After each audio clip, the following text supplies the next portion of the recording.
How are you Well doing, done. Samantha? Morning. Nice to see you. It's quite a while. Yes, we spoke quite a while. Yeah, that's true. I've Exactly. missed talking to you. I've missed those sessions that we usually have. Yeah. It's quite interesting. It's quite interesting. Well done. I Thank you had very to much. I had to look like this because I'm still working. I'm in the office I today, and know. then and stuff. I It's just too many things sometimes. I would like the Yeah. space. It looks very, very professional, and then we can, have a Oh. conversation from here. People can know that Oh. you're in the Okay. news. Okay. I can see the Okay. That's newsroom. yeah. Exactly. So we're Interesting. going to start now. Hello, everyone. Welcome to this week edition of SkillBunkers Highs and Lows. I am your host, Damilola Halide, and today with me I have Mr. Mike Okwoche. He is the lead presenter at TVC News. Hello, Mr. Mike. You're welcome. Hi, Dami. Good morning. Good morning. It's Good nice to morning, see sir. you, and nice to see everyone as Really well. nice to see Your you. voice. Exactly. Thank you. Okay, so we're going to go straight into the questioning now. So we want you to take us back into your journey into the media space. How exactly did it start? Well, it started in a very funny way, I must say, because I didn't plan it. It wasn't something I didn't look forward to being in the media at all. It started in a very, very funny way, in a way that I didn't plan. But let me just paraphrase so that we don't go into all of the narrations and stuff. When I was in the Mm, university, I used to do emceeing and all of that. So there's a colleague of mine, a fellow MC colleague of mine who I think today he's the either assistant editor of the Guardian newspapers or something. And he now invited me. He said they were setting up a new Radio Nigeria station, Peace FM in Maiduguri, and he said we should just go try it out. I said okay because they've been test running. I've been playing music. Nobody talks for several weeks and running into months. So we decided to go there this day to find out, can we be doing just one or two voice stuff for you guys? And the station manager who was there that day we met said, okay, why not? We're looking for anyone who can come. There's nothing to lose. And that was how we started, you know. And then they gave us this card request cards, to be we'll go to the university, request cards. People write their names, send love, and send greetings to other people, and then we'll come on radio and read them out, and so on. So that was my first stint on radio. It was really, for me, it was so scary at that time because I had never spoken on radio before. In fact, except just speaking on the mic, where either you do that in church when you're singing or when you're, doing all of yeah. your preachings and stuff. So that gave me some kind of semblance of a background of, okay, this Mm, is what the radio studio looks like and all of that. But we graduated from the university and that was it. But while I was waiting to go for NYC, they were setting up this new radio station and in Benue, to go that time. It's owned by the former Senate President David Mark. So they called for auditions, and people from Benue State, Cross River State, Nasarawa State, from Anambra State, Enugu State came all over. So there was massive a crowd, lot of people. Yeah. human beings from all everywhere, And then, well, so when I went there the first day, the crowd was massive, and they gave people numbers, because for weeks, for about a week plus, they were doing auditions for people, So I'll go there, see a lot of crowd, and then I'll go back. I go there the next day. Oh my God, I go. So the third day, I decided, let me change this tactic. I don't have Mm, to go there as someone who is going to do auditions. Let me go there as someone who wants to see the either programs manager or someone. So I had to dress in suit, package myself in that way. So I went into the station that day, and crowds of human beings. Excuse me. So I broke through all of the crowd, and I got to the gate, and then I told the gate men who were letting people in one after the other, that I have to see the programs manager. So, and he asked me if I was here for audition. I said no. I need to see the programs manager. That's the person I came to see. That's the person I have appointment with. So they let me in because mm. the way I was dressed was different from those Yeah, who I came was for different audition. from Sonic into So audition. I went in there and then I saw the receptionist and then I told the receptionist, I'm here to see the programs manager. And he asked, okay, do you know him? Do you have an appointment? I said, no, I don't have an appointment, but I have an appointment now that I'm here. So he said, she said, okay, do you know him? I said, no, I've never met him before. It's okay. So at the reception, people, those who were doing auditions who were already let in were sitting down. So they called them from the reception into the studio one after the other. So they had to tell them to shift for me to sit down. So they told them to shift, and I sat down. Deep down in my mind, these people don't know that we are all on the same. But the Oh point my is, God. I had to summon that courage because the point there is that guts. I needed it, so I needed to just, So I sat down there. So when the manager programs walked in, since I didn't know him, I didn't know he was the one. So the receptionist said that's the manager program. So I said, okay, can I see him now So they said, okay, let him go inside and sit down in his office before I see him. And I waited about 5 minutes. They called me that I can now see the programs manager. All right. So I went in there. As I was going into his office, I was praying, Lord, if he asks me, what will I say now? And but it's okay.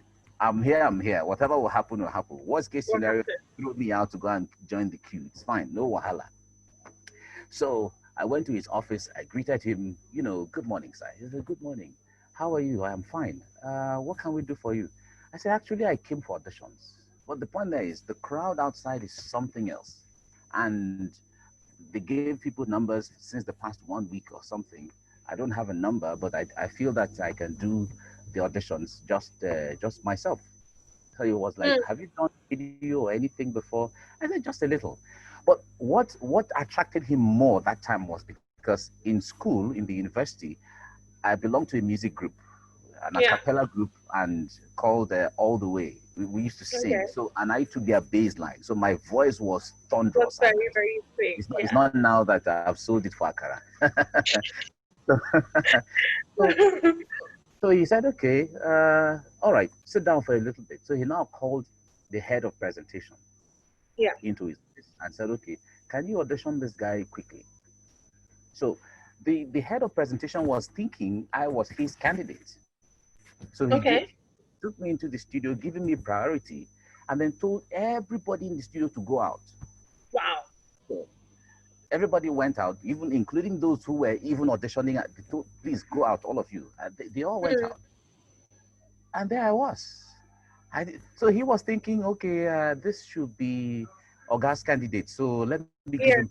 Nobody knew where I came from. Sorry. So I was so they gave me the stuff and okay, fine. Can you scribble down something, do presentation? I said, of course, I will try. So I wrote some things down, freestyle presentation stuff. And then they gave me some scripts to read as news. So I took the first one and then I wasn't very confident because I was before the mic now. So I was a little jittery. And then I took the first one. So in his own way of impressing his boss, he said, okay, can you take it again? And for every extra take again, give me more boldness and give me more guts. So I took the thing again and I took the thing again. So the last one that looked better, so he recorded that one and then packaged it and took to the manager programs. And we went back to the manager's program. Okay, have you done the auditions? Yes, sir, I've done the auditions. And he played it to my listening, right there in the studio, right there in his office, rather. And when he listened to the voice, he'd be like, wow. It wasn't anything spectacular when it comes to presentation, but I think what caught him was my voice. My voice was exactly. So he just wrote something down. He said, okay, what's your name again? I told him and all of that. He said, okay, fine. You get the job. Right there and then he said, congratulations. I'll be like, what a journey. Oh my God. I get the job. So you get the job. Congratulations. So you can start on Monday. What? I was baffled because I wasn't ready. Actually, I wanted the job, but I don't think I was ready. Ready for it. Okay, I'm a presenter, as in like now, just like that, So it came by surprise. So that was how I got the job. However, when I got my appointment letter, it wasn't to be a presenter, it was to be a reporter. So I became a little disappointed, but I was like, okay, fine, whatever it is, let me start from somewhere. So I started from somewhere, and some shake-up happened that there was no one to read the news one certain day. So I had to be the one to read the news. And like, okay, if you can read the news, then I think let's schedule you for so you can be reading sometimes. That was how one thing led to another, and then I became a presenter. I became a news presenter first, and then I became a presenter, and that was how it was. And Wow. the rest is history. The rest is history. The rest indeed is history. What is journey? What is journey, Mr. Mike? Talking about how you got into the industry, Yeah, which had to do with courage, a lot to do with courage. And I think there are a lot of people like myself, young millennials who are trying to, start a career in the media industry, need to be able to summon some sort of courage to be able to go for it and then just do it the way they can. yeah. So since you've talked about your journey, what exactly does being a broadcaster mean to you? Oh, yeah. It's so fulfilling.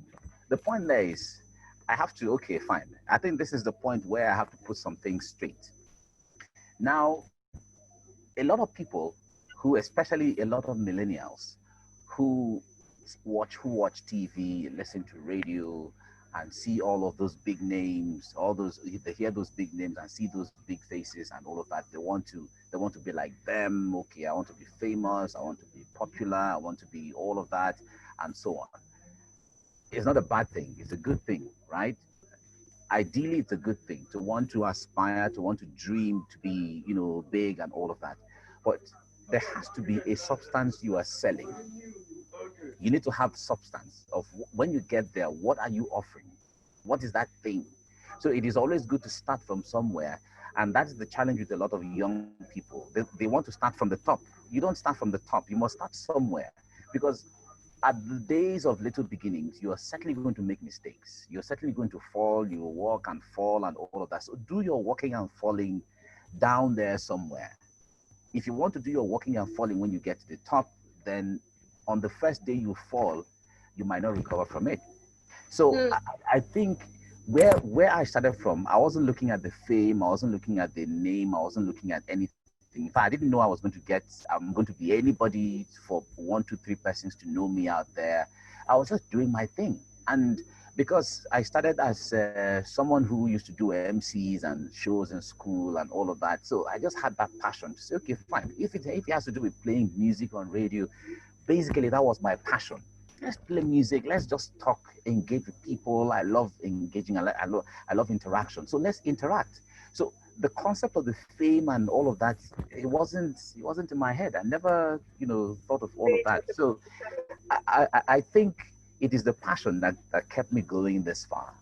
It's the mm, passion and the love for it. So sometimes those times where you don't even have monies, you're broke and all of that, but you're going to work, you're happy going to work. It's like, oh my God, you're in the office, and then going back home is like, if I can spend one more day, one more time on, and so on. There were yeah. days where I've spent 3 days on a row in the office Wow. just doing other people's shift because Mm, the one thing they won't show up. So I'll be there just running my shift, and then running the other person's shift, and then running the other person's shift, and then I'm there in the morning, in the afternoon, in the night, all night till morning, and then running my own original shift in the morning, and then you yeah. continue like that. But it's fun. It's still fun as far as that time was concerned. So Mm, I think basically it's the passion number one. You discover the passion, and then you build yourself on your passion, and then you get to anywhere you want to go to. So I think mm, it's yeah. That's why at this level where anyhow you come to any task that comes, so long as it's just take it. broadcasting, it's so sweet, it's so enjoyable. Others will see it as difficult, as challenging, because maybe what the office or the work they get now, the post they have, is just for salaries to come in, or they want to get employed. But no, that's not the Mm. thing for me at all. So I just enjoy the thing, and I think that's the secret. So discover your passion and then build on the passion. That's really that's a strong My word. my So Igbo as a bro- new my Igbo say bam. exactly done. That's it. That's it. Yeah. As a news anchor, what are the most important things that you do before you go on air?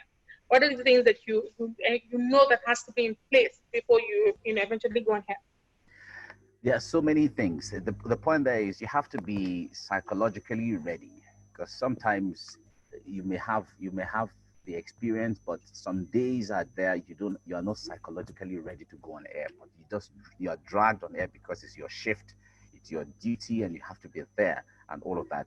But you have to work yourself to be ready to go on air.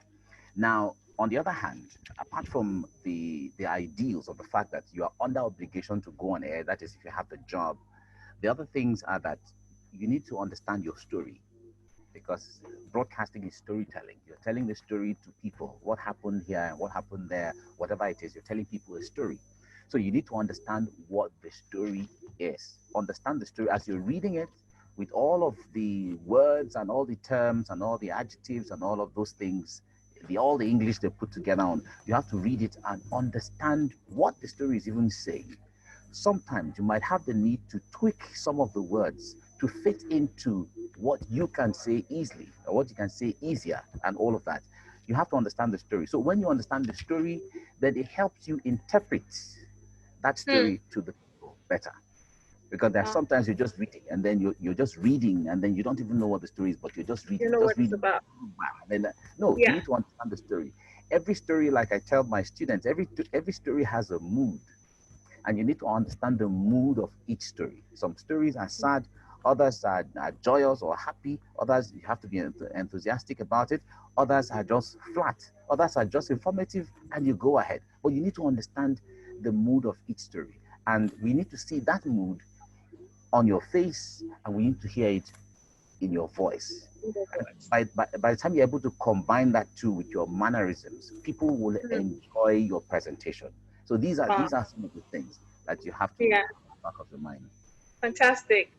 So I'm pretty sure, Mr. Mike, in your years as a news anchor in Nigeria, there must have been some low moments. You know, times where you felt like, I'm not sure if I'm really going to make it, you know, in this career. I don't know if I can pick up. I don't know if this is what I want to do. So what was that one significant thing that was a challenge for you and made you feel like you might have to just drop it and then maybe look at something else? Well, one of my low moments that I can remember is not necessarily related to my job in being a newscaster, but it was at the cost of being a presenter and all of that. Sometime in Benin, I was because I've been on air and all of that, so I got an invitation to MC a conference, a very big conference in Benin at that time, so many years ago, yeah. And when I got there, you know, I got the briefs and all of that, and then they told me that this one I've been new, so you could try spicing the thing up with some comedy and you know that kind of thing. You know how it's done for Benin. I said, I do. okay, we'll try. But the point there is, don't tell yourself lies where you don't, what you don't have. Don't claim to have it. What you don't have, don't claim to have it. So I got when I started the event and all of that. So I was going ahead because it was a corporate event. It wasn't an entertainment show at all. It was a corporate event, and I was doing it to some extent until the organizers came. Throw in some jokes now. Just throw in some jokes. They were whispering to me. So in my mind, I was trying to tell a joke, and I goofed very badly, and I was booed at because I was trying to tell a story. I didn't even know where I started from and where I was going, you know. So it was a day that I felt the ground should open so I can swallow you. if I can leave this, you know. Yeah. So for the rest of that week, I couldn't recover from it. Right, I couldn't recover from it, but it was one of those things, and life has to go on. I had to go on somehow, and that was the first and the last day I tried to be a comedy out there. You know, I tried to be a comedian. Sorry, I had to be a comedian out there. The point there is that I am not packaged to be a comedian. Of course, doing your MC, you could come in with some comic statement or some hilarious, you know, times where you're saying some things and people will laugh. Of course, why not? Sarcasm and all of those are different from being a comedian, right? Fine. So I wasn't a comedian, and that sent great messages to me that ever. I am not. It's not my Everybody gets. line. That is not my line. So I never, ever, ever want to be. But at the Yeah. course of at the course of emceeing an event, of course, corporately you can you get things from what somebody has said, and then you can tweak it in a little way people can understand with some idioms and innuendos and sarcasm and all of that. Of course, why not? And people will laugh, of course. But being a comedian, nah, nah, nah, nah, nah. So I Yeah. think anytime I think, anytime I think of that day, like, oh my God, that was a day, that was a day. I hope and pray it never comes Yeah. again. You know, It and all never of that. comes again. But I think, and for the rest of that week, it actually has impacted my performance on air, because I felt Okay. like when I go back on air, everybody is going to see me from that perspective of, whoa, that guy who goofed on air, and who was booed, so who goofed at the MC and who was booed Yeah. at, and you know. But life has to go on. We make mistakes and learn from sometimes. So that's it. From them. Really Yeah. fantastic. There's something I learned. If you're hosting an event, if you're hosting it and you're not a comedian, Yeah. you can make people laugh. Do not try to become Don't one. It, try it, it. it kind of like just ruins everything. Don't try it. When it comes to doing MC Hmm. wonderful, like do MCs, but the point there is being a comedian. Yeah, No, no. I If you understand. have it, don't claim to have it and want to give it out because anybody pushed you into it. But if you Mm, know you have that talent and you want to give out, why not? You could try it. So let that not be a discouragement to someone who, because some people have inner talents. I know myself, I never had the talent of a comedian. I never had that mm. before. So there wasn't anything I was going to bring out that day. Don't think I am. Yeah, but there are some Right. people who have it inside, and that will be an Mm, opportunity for them to bring it out. Why not? You can try it if you have it. So that's it. So people shouldn't get confused with thank okay, you. you don't try a new thing. No, you should try it. If you have it inside, you want to try it, fine. There are some other persons, like for me, I didn't try it any after that time. There are some other persons who will pick it as a challenge to say, okay, Yeah, I didn't do it well, but I think because I that happened that day, I must. There are people try like it that. again. So Yeah, try to find that's your own correct. path. Yeah, I found my own Yeah, path, and I know I know where I can face and where I shouldn't face. So true. that's I know my own. Okay, so let's talk about the high moments, the moments when things became like, yeah, okay, so I'm a news anchor, I'm making it happen. This is the success story. When did you begin to feel that way? And how did you also take this? Well, there's so many of those moments. So many moments. I wonder which one I'm going to pick now, but they all add up. They all add up somehow. Yeah. Now, when I got the job at where I am right now, the point there is we all just came in and then we're doing training for a period of time, and after a period of time we're on probation after we got our letter of appointment and all of that, and we're just doing our thing, just doing our thing, like, yeah, just do your thing and move on, just do your thing. So after everybody gets that 6 months probation, and then after your probation, before you get confirmation letters, and okay, now we've seen you, we've watched you, we've assessed you, we can employ you now as a substantive employee. So I got my first promotion just after my probation, and it it was like, am I did I did that really happen? Wow. Was I was checking. There were so many things going through my mind as in, like, what was that exceptional thing I actually just did? And Mm, all of those things rang in my mind. So it was a very big challenge for me, but it was a big break for me too, as to, okay, after probation, you get promotion get just get after get the probation. promotion. So all of those, that was the first time of me sitting critically to think as to, okay, instead of just sitting down to jubilate and be happy and pop champagne and all of that, this is more of a challenge. It's more of a challenge and all of that. So it was the first time of being, wow, okay, this is ushering me into something bigger that I have to sit down and try to meet up with, you know. And Yeah. then besides that, after several years of doing this stuff, there was a day I got a call from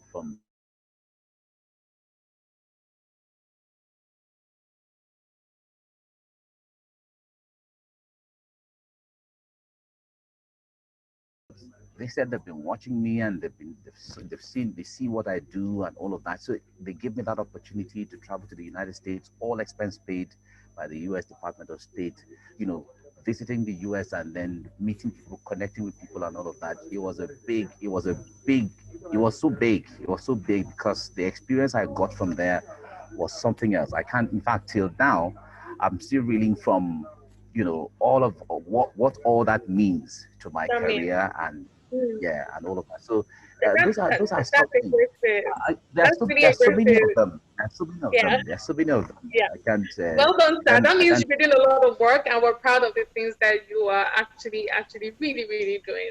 Now, we'll now move on to why is it important for you to, looking at all those things that you've achieved, why is it important for you to now update your skills, as a media personality? Why is it very important for you to do so?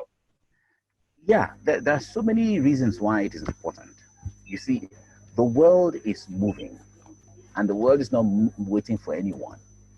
And if you know your audience as a broadcaster or anyone out there as a professional who is doing anything at all in the public, you have to meet up with what is new.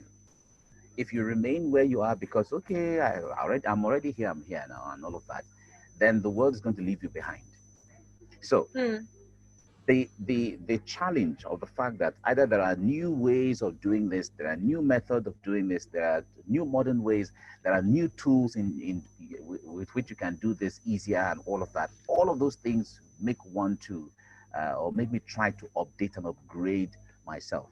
Yes. Also in education, even beyond the concept of skill and all of that, skill based knowledge, there's also the issue of education. Now, everyone feels that, oh, the moment you are a graduate, okay, of course, that's a license to do anything. But being a graduate these days is no longer enough. You see very young people with master's degree, you see very young people with PhD and all of that. So it gives you another challenge, because if you want to remain where you are, then somehow, someday, the young people who were still not born when you were at the university will be your bosses. Hmm. And then you'd be like, oh, you'd be feeling that sense of entitlement. I said, okay, but I am older than them and I've been in this game for so long. No, but the point there is that when others were building capacity, you were there waiting within your cocoon. So all of those things are challenging. It's not necessarily for competition, but it is the issue of being hands-on, knowing what's going on. The world has changed. If, for instance, when we were coming up, in fact, I studied public administration at first degree, second degree level, and all of that. And the concept of emotional intelligence was not part of our original curriculum that we were taught at that time, but now it Yeah. should have been included in the whole thing now. And if you don't understand some of these things, you're rising to be supervisor of your unit, from supervisor to manager, manager to director, director to whatever. You need to know how to engage with people. You need to know how to make all your employees work to the optimum as they're supposed to work and give you the best. So all of these things are things that one has to look forward and then upgrade yourself. And Yes. then Yeah. number two is that there are lots of people out there looking up to you. You may not know them, but there are people who are looking up to you somehow. You're someone's role model somehow out there and all of that. And they expect certain benchmark of exhibition of character or of knowledge or skill from you. So if you don't upgrade yourself, and then it is time for them, or they have the opportunity of meeting with you to say, okay, can you make us understand? Or they ask one or two questions and all of that, and then you can't answer, you can't satisfactorily give them what they want. It becomes really disappointing. Hmm. So the point there is there are so many reasons why I have to upgrade, and we all have to upgrade one way or the other. Anybody who is a celebrity or who is up there, who is growing to getting to the level of his Career. career, you have to think of upgrading yourself, because people are looking up to you, and one way or the other you're going to give back to the society at one point or the other. So Hmm. comedians, singers, musicians, artists, and all of that, they upgrade themselves. I commend some of them. I commend a lot of them who are upgrading, who are reading, who are researching, and all of that. For instance, someone like Alibaba, who is like the godfather of comedy in Yeah. Nigeria, he Yeah. still reads on today. He climbs the stage and he breaks your rib. He scatters everybody up, even up until today. And there were some persons whom he brought up who are no longer doing comedy. They've gone into something else. Anytime Alibaba climbs the stage, oh my God, he's going to turn everywhere upside down with something new. He doesn't want to repeat what he has done before and all of that. So that is the mentality. And it makes him relevant continually up until tomorrow. And that is what it should be. The world is changing now, so we should all be sensitive to all of that. Okay, so we'll be wrapping this up pretty quick, but before we wrap up, I want to talk about, when the pandemic started, you were at the forefront of information. You were giving all the updates, giving all the information. How were you able to stay creative during that time, knowing that you have to work? Every other person had to stay home, to stay locked up and safe. But you had to go to work, you had to do things. So how were you able to stay stable? How were you able to stay creative, doing all of this? Yeah, first of all is to have the knowledge. I had the knowledge of, okay, what is this COVID-19 itself? What is this coronavirus all about? There was confusion as to, okay, what we should do, how we should do it and all of that. But the story was coming, and then we listened to medical experts, and then we pass on the message to the people. But the first thing I had to do was to let me even sit down and read about this coronavirus thing. Let us forget about, okay, it came from this country and it belongs to the politics of it or whatever. Forget about that. Let us even know what this thing is all about. So I remember in sometime in March, and I sat down and I decided to research into this whole pandemic, what it's all about and how it can be, what dimension it is, and what dimension it can take, and impact and symptoms and all of those. So that was my first approach to understanding what the pandemic was. And then I knew that, okay, there's no need to even panic here in the first place, because the fatality rate is just less than 3%. At that time, it was even about less than about 2%, 1.9 or 1.8%. So there's nothing to fear about. So understanding it made me understand that you don't have to be scared of. There shouldn't be the anxiety or panic around it. So that when the stories come, we're able to engage with the people as to this is what the thing is and all of that. So the safety began with me. I took it upon myself, okay, this safety has to start with me first before it even goes out to any other person and all of that. So understanding what the pandemic was and the dimensions and all of that was the first place. And then the second place was, like, if you're telling people about this, also try to encourage them and engage them. On my social media at that time, I used to organize a lot of engagement with people, trying to talk to people about what the thing is about, what it can be, what dimensions it can take, what people should do. At first, a lot of people were scared, and that fear was worse than the pandemic itself. And then, but at the time, we got to a level where people knew at the time that, okay, the fact that you have coronavirus, you're not going to die. It's not a death sentence and all of that. So people relaxed a little bit. And then right now, the relaxation is too much now, where people are not caring about anymore. Safety measures and all of that. So that is the next phase that we are right now. So through the pandemic, it was just the issue of let me be responsible for myself. Others can be responsible for themselves, but let me be responsible for myself. And that time, in my own house, I locked down the house where none of my persons are going out, and no one was coming in. No visitors at this time, and we're not visiting anybody, and all of that. So these were all measures I had to take from within myself first before anyone else. So it was because this whole thing is about everything within you. If I package myself in safety and you do the same thing, he does the same thing, she does the same thing, everybody does the same thing, and then we'll all be safe, right? Good. So that's media noise making and putting things out there is for everybody to hear and listen and all of that. Like in my organization, there were so many measures put in place to ensure that people abided by it. Apart from the personal hygiene and the personal measures you're taking, the organization had to do that. So these were the things we're also sending out to family members, friends, and fans, and then the public, those who are viewing what we're doing. Which I think is very, very good. Now, so the last question was, there are a lot of young people like myself who are trying to, make a way for themselves, and this platform is aimed at helping them, meet with people who are funded in different career fields, just to be able to just seek advice from them and learn from, their mistakes and the things they've done to be able to stay ahead of the curve. So what would your advice be to them, to young people like myself who are trying to make it back faster? Okay, I'll just itemize some of them briefly so that they can pick them up. Now, young people these days have access to a lot of skills. They have lots of talents. They have lots of knowledge about so many things. But interpreting that into what can bring money, what can give them a career, is one thing they're not sure and they don't know how to. But especially, like the phone now, a lot of young people know how to use the smartphones. They can do anything on the phone when they master the art of social media and all of that. But apart from going through all of the social media stuff, they don't know how to discover new apps, for instance, to use for designing and doing all sorts of things.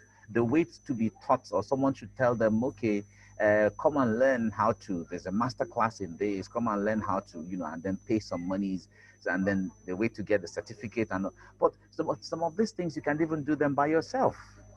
For instance, if you don't have an idea, if you just Google what app can you use for blah, blah, blah, blah, blah, it will give you a list of a lot of things. In fact, very soon, like someone will say, that schools, the way we know them, will be outdated, because if you go on YouTube, there are lessons A lot of for things. Yeah. anything, everything in Everything life. is There are there. lessons you can do. Everything is there, So Yeah, that's correct. yeah, fine. So the point is, young people have to try to take advantage of the skill they have, and then know how to engage it, and then build on it. Number two is that patience. So many young people are not patient. They want to get into it now, and then Yeah. they want to blow now, and then they want to get to the top now. They want to be the celebrity now. They No. want no, it What the just now people? it never works like that. And that is why some people, because they are so desperate, they want to do something negative so that they become popular from the back door. Right? Yeah. We have people who do things like that. But no, that's not the thing. The issue there is that if for you to get, because it's not just getting there and sustaining for a period of time, and maybe until you retire, is something that is your responsibility. It behoves on you. You understand? So patience is a virtue that young people have to imbibe. You have to be patient. So for you to get there, for you to break into the dream, it will take time. Anyhow you do it, it will take time. Even if your father is the richest man in the world, and you are born with a silver spoon, you can't just become managing director one day. No, there are processes you must go through, learning the ropes and understanding and gathering your experience before you become that person. Otherwise, you're going to mess everything up by the time you get up there, because you don't have the experience. Yeah. That patience is very, very important. Number three is that young people have to know how to engage. A lot of people are too individualistic. They think about themselves. It's just me, just me, just me. Everything is about me. No, life is not just about you. One, if you are a contractor, if you're going to get a contract, it is somebody outside, it is somebody else that's going to give you and say yes to your contract. The Yeah. money for your contract is going to be released by somebody else. If you're going to win an award and you put in, it is somebody else who is going to say yes to your award. It is somebody else who is going to give you the award. Everything that you are, if you're going to gain an employment anywhere, it is somebody else who is going to say, okay, I like what you have. It is somebody Yeah. else who is going to say, okay, I think I endorse this person, come in as an employee and all of that. Life is about interrelationship. Young people these days are too selfish and too individualistic, and they have to change that. Anyone who is wise should know that anything that your attitude and everything that you are contributes to your skill and to your personality. So you can't be one and leave the other. You are going to be better off if you are all of them, because the skill, it gets to a level where your skill is no longer enough. You become a professional, you have the skill, of course. Then what else? You may have bad character, you may have all of those, and they can deprive you from moving up. If you are within an industry and you're going to need people to say, people to recommend you for this, I recommend you for that. Number four is that This money, money, money, money, money, money, money, money, money. Everybody is running after money and money. Yeah. Money is good, I must say. Yeah. Money, Yeah. like Very even good. the good books say, money answereth all things. All problems, But Mr. Mike. but you see, but you see, one thing there is that if you have to deduce from that's right up, money answereth all things. Yeah. When an answer comes when there is a call, Hmm. An and the answer call comes. comes first before answering. So if money is going to answer, then someone has to do the calling, and the person who does the calling is usually the person at the top. So Preach. you call and then you answer. You call and then you answer. So Hmm. the person who calls is usually the leader in so many circumstances. So the point there is that don't wait for that. Oh, money, money. Don't put money first. Don't put money first. If you put money first, sometimes we will run from pillar to posts or do so many dubious or so many you know plenty things that are not unspeakable things just to make money. Money is not the alpha and the omega about life, but money is Hmm. good. I must say, money is good because you achieve a lot with money. But let our attitude to money not take over our personality and the values that we have. When we complain of Nigeria, there's Nigeria that we have the money more than what we had in the 70s and 80s. Right now we have Hmm. more money than, in fact, triple times than what we have that time. But the Yeah. values that we used to have that time is no longer available, so it rubbishes the place of the money that we have now, right? So if we merchandise our relationship and merchandise everything, we will not be happy people at the end of the day. So young people should have that at the back of your mind. So be patient, and then work on your skills. And then one other thing too is try to have a role model. It gives you a Hmm. guide. It gives you a guide. At the time we were coming up, we didn't really have role models. What we used to watch that time was we used to watch people like Cyril Stober, Eugenia Abu, and the others on NTA. So we see them, but we never had access to them to ask them questions and all of that. When I had the opportunity to meet Cyril Stober on one, and I was already a broadcaster and all of Hmm. that. So but however, have a role model. He helps you create a certain benchmark that you are trying Real to good. meet. You could meet it Yeah. and surpass it, fine. But having a role model gives you a benchmark, and you're striving to be like that person. You're striving to act like that person. You're striving to sing like that person, or cast news like that person. It helps you create a direction towards a certain goal. Yeah, it helps you create your goals. So those are some few things that we cannot exhaust it because there's so many, Everything. Yeah. and, Yeah. and I also and understand. also it's not just one formula for everything. So, Mm-hmm. but those are some of the things that young people should have at the back of their minds. Thank you so much, Mr. Mike. This has been a very, very enlightened session, I would say. I've learned a whole lot more. I've learned about, trying to create interpersonal relationship, which I think is very, very important for we young people to, to try and emulate. And also learning how to make use of our networks. That's like, one of the best things that I think young people also need to learn how to do. This has been a great session. Thank you so much, Mr. Mike Thank you. Okwoche. It's been really, really great to have you, talk to young people like myself and millions out there that will be watching this episode when it comes out. Thank you. We're really, really grateful to you, sir. Thank you so much, and we hope that you have a fantastic day. Thank you, and you too. Thank you very much. Bye. Yeah. So that's the end of the session with Mr. Michael Potter. We will see you same time, same station on YouTube next week.